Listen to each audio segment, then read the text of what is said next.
द्या, पण दुसऱ्याकडून नाही झालं पाहिजे, हे माझी भावना आहे. शनिवारची गोष्ट आहे ना? शनिवारची गोष्ट आहे.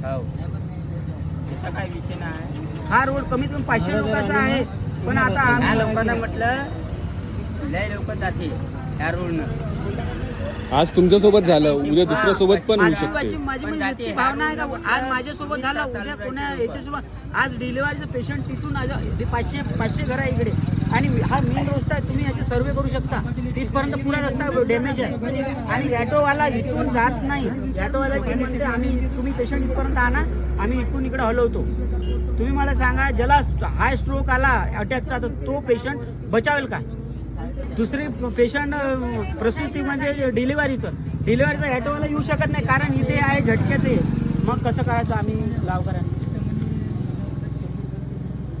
म्हणजे गव्हर्नमेंट या राजकारणी कोणी लक्ष द्यायचंच नाही का? हे आमचा मुद्दा आहे. करायला पाहिजे, आज व्हायला पाहिजे. 400-500 घर म्हणजे कमी नाही. तुम्ही घर टॅक्स पावती नेता, घराचा टॅक्स नेता, तुम्ही रोड टॅक्स नेता, मग हे टॅक्स तुम्ही येऊन कुठे टाकता? मग हे माझी बोलण्याची म्हणजे आपली लँग्वेज कशी आहे, आम्ही आहोत गावठी लोक, आमची लँग्वेज दुसरी जाते. बहुत तरह से म्हणलं दादा ब्लॉक पाहिजे, कॉलर बी आहे, साऱ्या गोष्टी आहे. त्या दिवशी तुमच्या ब्लॉक पाय तिथचा गड्डा बुजला गेला आपल्या उडानपूल समोरचा. ते गोष्ट म्हणजे पण आमच्या घराकडला रस्ता बनत नाही दादा.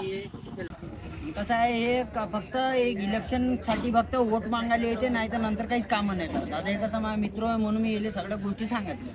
आम्ही क्लासमेट आहे, आणि इथं माहिती आहे का, फक्त इलेक्शनचा ज्या वक्ती टाइम येते त्या वक्ती फक्त भीक मागायला येते, आणि त्यानंतर काही त्याच्या झेंडे फडकून होत नाही. याच्या पहिले शिवाय देऊन बसतो आम्ही. ते बरोबर आहे, बोलाच लागते. ते तेलंग झाली, राऊत झाली, हे काहीच नाही. फक्त पैसा वोटिंग द्या आणि नंतर मग भोकात जा म्हणते. याच्यानं काही झेंडे फडकून होत नाही. हे गोष्ट क्लिअर झाली आहे. यायला तर असं वाटतं का चपणीनं मारून टाक माझ्यासारखा तर हे नाही. गोष्ट खरी आहे ना, तेलंगला शिवाय दिला. आता याने ऐकला